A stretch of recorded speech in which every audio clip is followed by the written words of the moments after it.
When a speaker's been asked back to Seattle for a third time, you know he's really well received. So it's with enthusiasm I introduce third time Bob Herbold to let us know if the U.S. will continue to be the global industrial leader. His first time here was in 1995, shortly after he became Microsoft's Executive Vice President and Chief Operating Officer. He'd spent 26 years before that as Senior Vice President at Procter & Gamble, responsible for worldwide marketing-related services and marketing and management information systems. He was lured to Microsoft for 6.5 years to straighten out the finance, manufacturing, distribution, information, marketing, and public relations, in short, just about everything. As he was getting that under his belt, he came back to us for the second time in 1999. From these experiences, Bob has written books and given talks on operations and profitability of corporations. In fact, if you're looking for one, you can check it out in the lobby after you get through. He's now president of the Herbold Foundation, which provides college scholarships for science and engineering students. After graduating from the University of Cincinnati, he went and got a master's in mathematics and a PhD in computer science from Case Western. He's an ongoing connection with the Hoover Institution and the National University of Singapore. There's a lot more, so you can check on the flyers. Please do that. But I want to say that, and I just got confirmed because I was talking to him, best of all for us, while Bob's one of those who retired from Microsoft and went on to other things, he's kept his residence, his wealth, and his community involvements right here in Seattle. In this third time before us, I think that he's got a wake-up call in mind for us. Let's bring up Robert Herbold.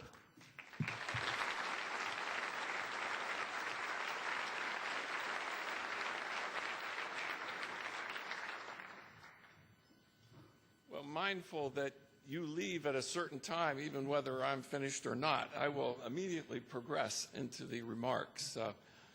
The remarks are based on two sets of experiences. One, the education portion of this presentation is basically the accumulation of some learning as I was the chairperson of a subcommittee of the President's Council of Advisors on Science and Technology, a group that I've been with since 2001.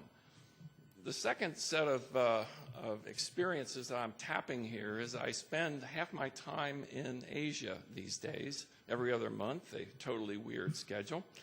But it has enabled me to understand a lot better what's happening in Asia and what it potentially can mean to the United States.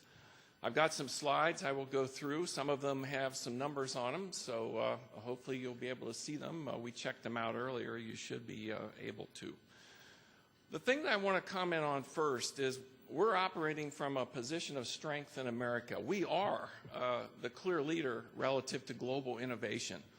And if you want to be the industrial leader on this planet, innovation is the core. In fact, if you look at U.S., we basically invented and developed most of the key industries in America and on a global basis today. Now, you might say to yourself, well, obviously the key then is to keep that innovation going. And so the essence of this talk is, what's it take to keep that innovation rolling along? We need to continue to invent new industries like biotech, like pharmaceuticals, like chemicals. If you go all the way back to basically putting the automobile industry on the map. So what's it take to do that? There are really three things that are required. One is you need talent, science and engineering talent. One thing that's striking about that prior list is all those industries basically were started by technologists, and the fundamentals of those industries are based on technology. We need core strength in science and technology in this country if we're going to have a good chance of continuing that list of innovation. Secondly, you need a pro-business government, a government that helps in terms of clearing the deck so that innovation can occur.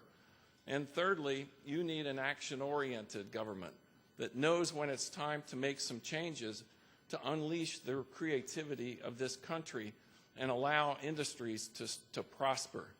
Now, what I want to talk about is how are we doing as a country on those three measures.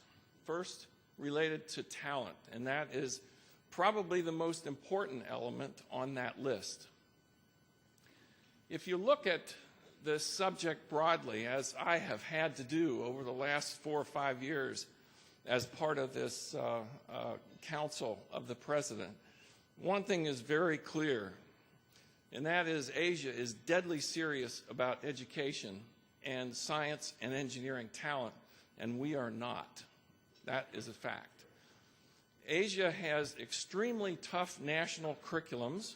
When I say national, I'm referring to the fact that in these countries like South Korea, when they want to strengthen the curriculum, boom, it happens.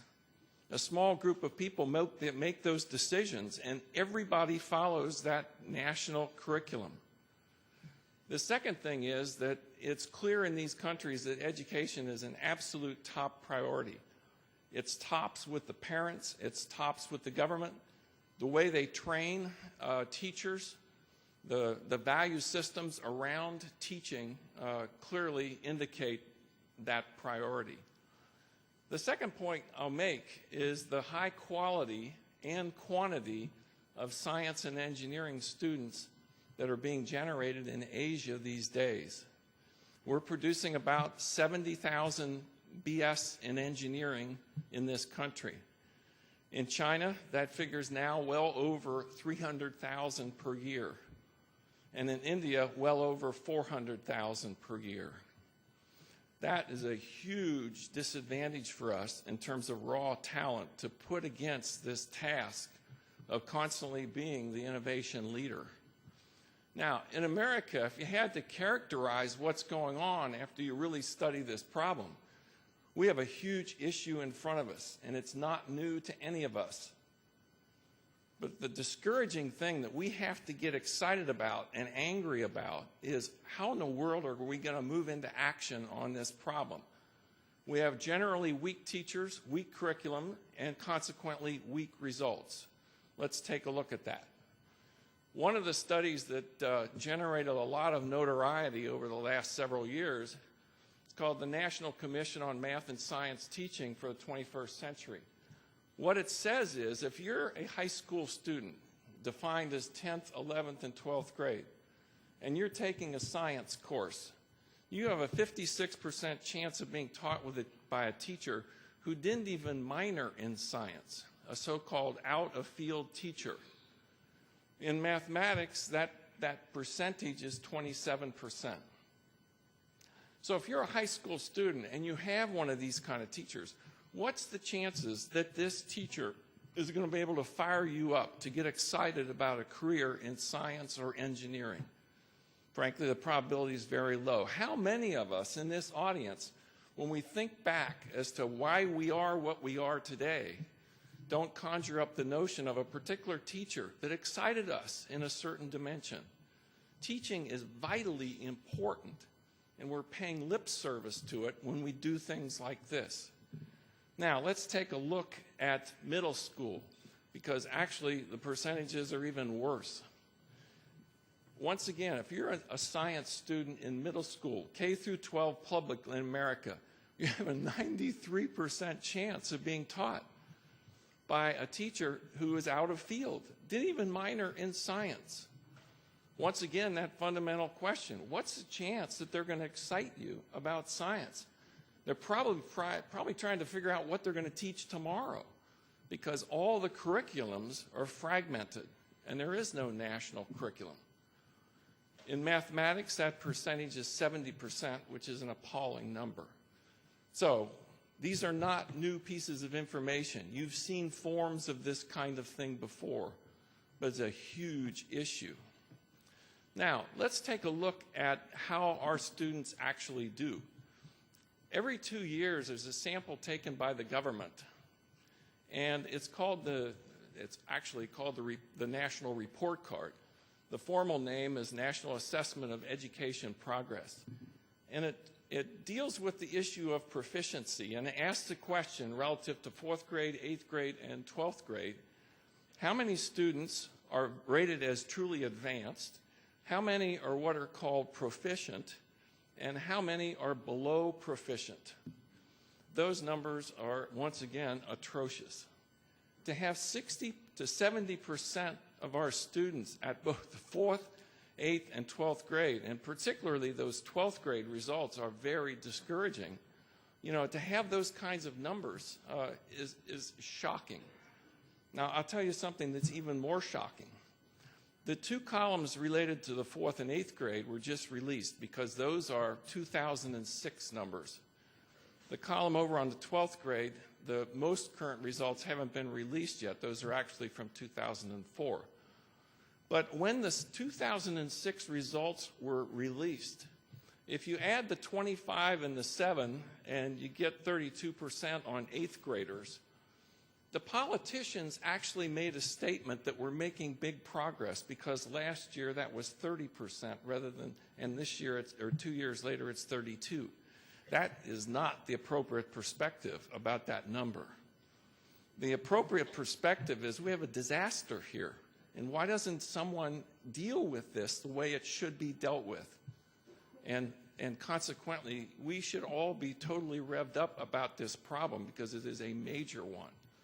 But you've heard presentations like this before. It's a tough nut to crack. Now, if you look at us versus other countries, as 4th graders, this is a study that's done every 4 or 5 years.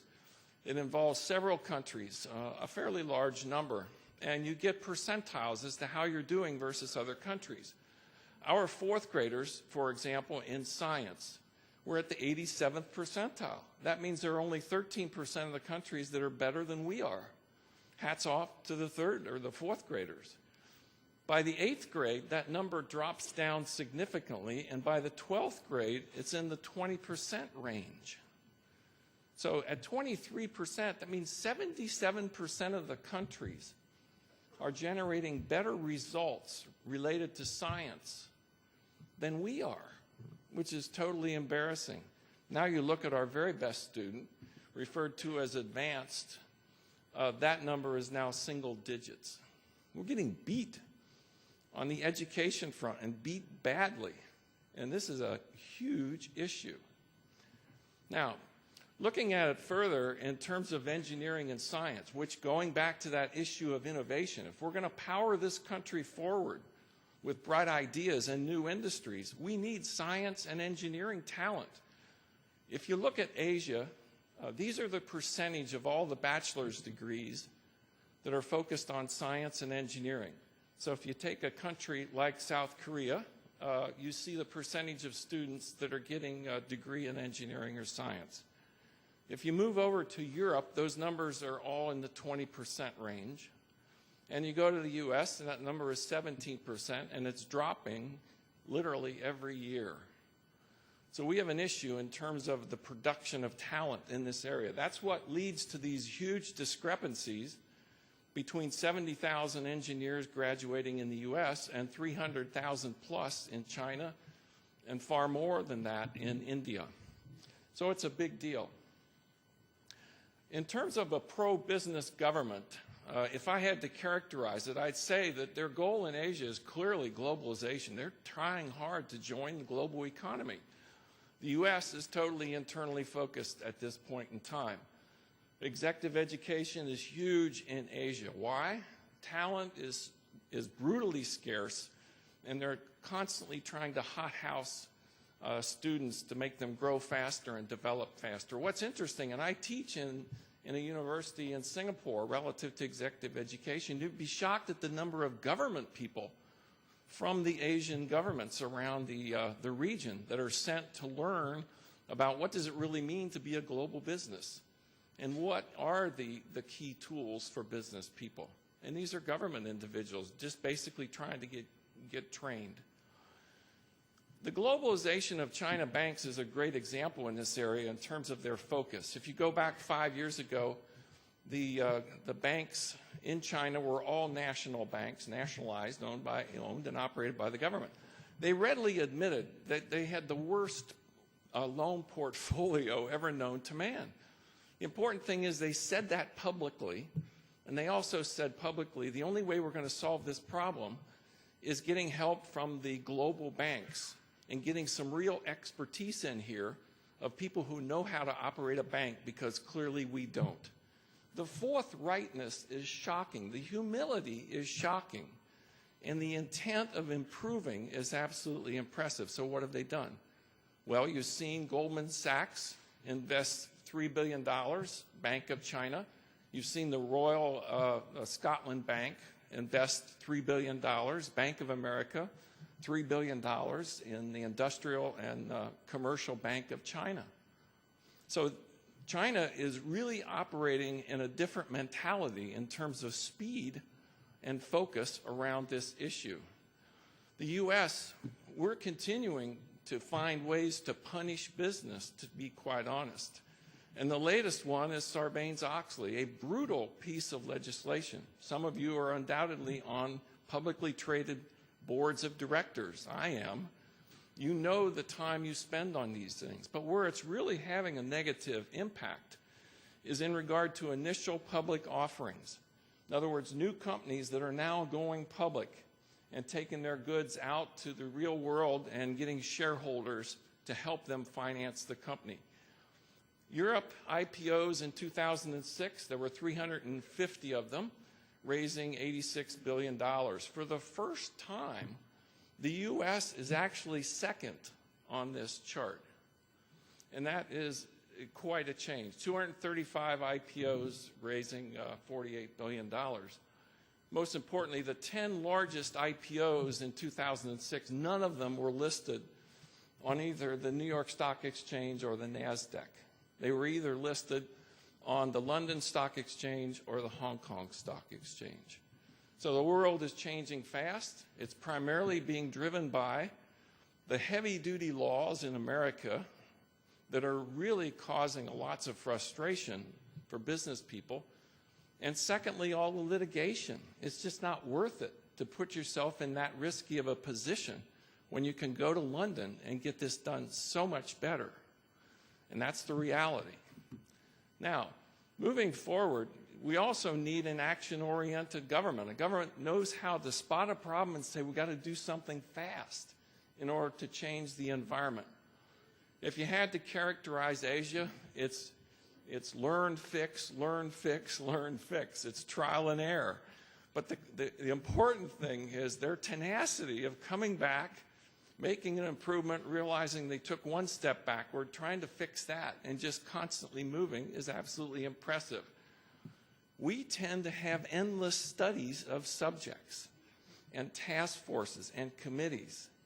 You know, we've about worn out the task force idea in this country. What we need on some of these key issues is action.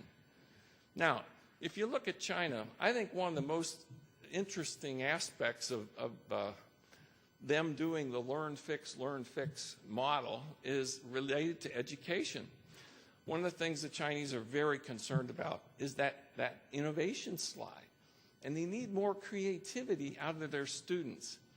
Their school systems in Asia have been super at training in the quantitative things. And what they have lacked is the qualitative, creative part. But what's important is overnight, they can change the curriculum, and that's exactly what they're doing. So 18 months ago, for the first time, literature was required in China. Music is now being integrated into these schools. So The fact is they can do it quickly, though, and they do it with all schools at the same time with a national curriculum. It's absolutely impressive. Singapore, I'll give you two examples. One is an outfit called Biopolis. What's Biopolis? The country decided that it wanted to be big in biotech. So it took $5 billion, and it built a set of buildings, 7 of them, each about 10 to 12 stories tall, and then went around the world luring world-class scientists to come to Singapore, to be citizens of the country, and to lead major thrusts in biotechnology, paying nice salaries, but more importantly, giving them incredible conditions to work in and a great set of peers. This has been immensely successful. It demonstrates on the part of a country like Singapore its intent to be a player in this particular area and taking crisp action to make that happen. They also have a program called A-STAR, which stands for Agency of Science and Technology Research. And the program that is so impressive in regard to A-STAR is what they do with what we would call high school students. They take the top 300 performing students from high school who have a quantitative bent. They send them to the best schools around the world. They get a bachelor's degree at complete expense of the government, and then they urge them to stay on for a master's and a PhD. And in order to urge them to do that, they pay them an industrial salary based on industrial norms as if they were going to go out and get a job at that point in time. They don't want them leaving for financial reasons. So they basically pay them as if they're working full-time in an industrial setting. They go on and get the PhD. They owe 5 years to the Singapore government with this program. They all come back and work in Biopolis. So this is a hotbed of young talent. They want to win some Nobel Prizes, and they're trying hard to develop the talent pool and leave them unencumbered from a science and engineering standpoint to innovate. And they'll see what happens. But it demonstrates how action-oriented these governments are. Now I want to contrast that with the education issue that we have just visited. The figures that I gave you are not new at all. You've seen studies like that over and over again. Every year one will come out, some blue ribbon task force, with very prestigious people will basically tell you the same thing. The first one of those occurred in 1983. It's called A Nation at Risk. Some of you may remember. It got a lot of fanfare because it basically said deep trouble here in terms of our K-12 public schools. I can't tell you the number of studies that have been done since then, but it's got to be well in the hundreds. What's really come of that? Not much. Why?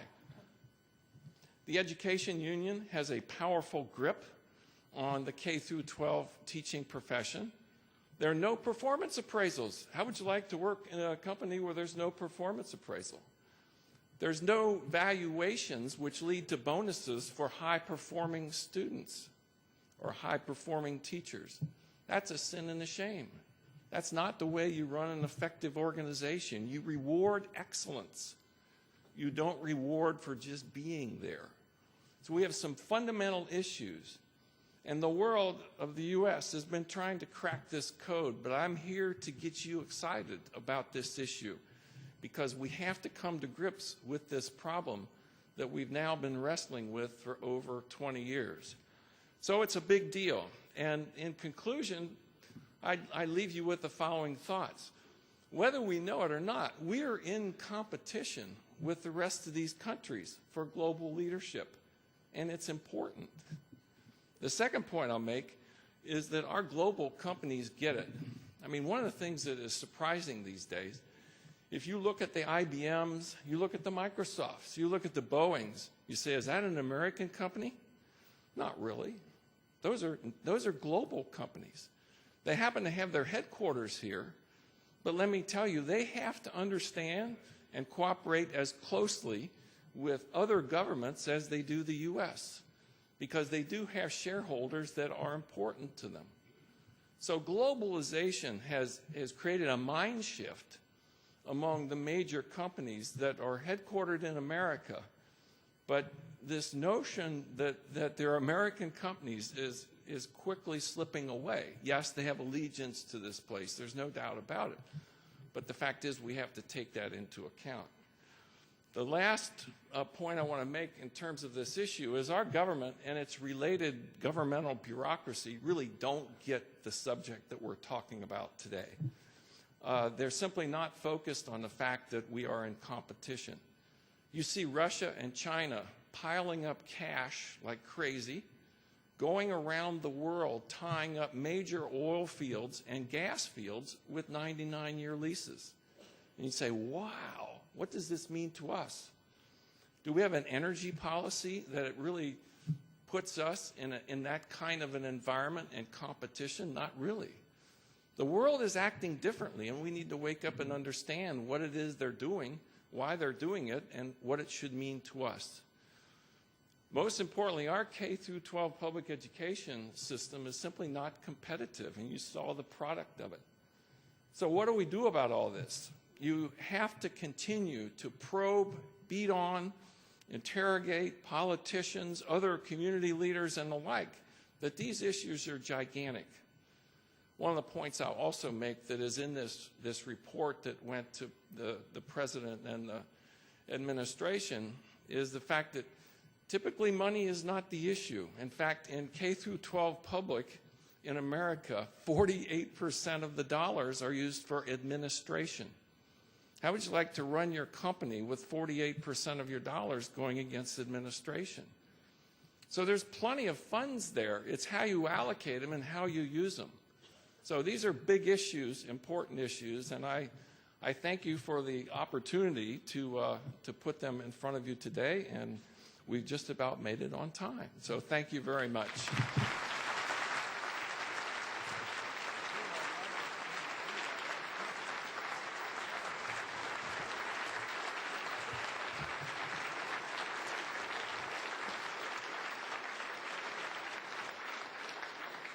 Sort of scary. Thank you, Bob, for that wake-up call that we all need to pay attention to. I Googled him just to find out about the book. I was impressed by the book that's out there. It's called Seduced by Success, about sustaining the success of successful companies. I thought that's pretty good. It's been a tradition, as long as I can remember, for Seattle 4 to hear from the president of the American Bar Association. Next week, a homegrown showcase of our region is that the president will be here, Bill Newcomb, another Microsoftie. In the short program, our Rotary Rogues get a chance to showcase themselves. So until I see you next week here at the Sheraton, we're adjourned.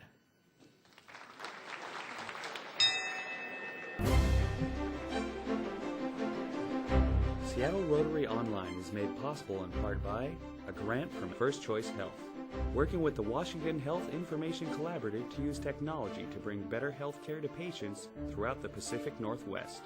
First Choice Health.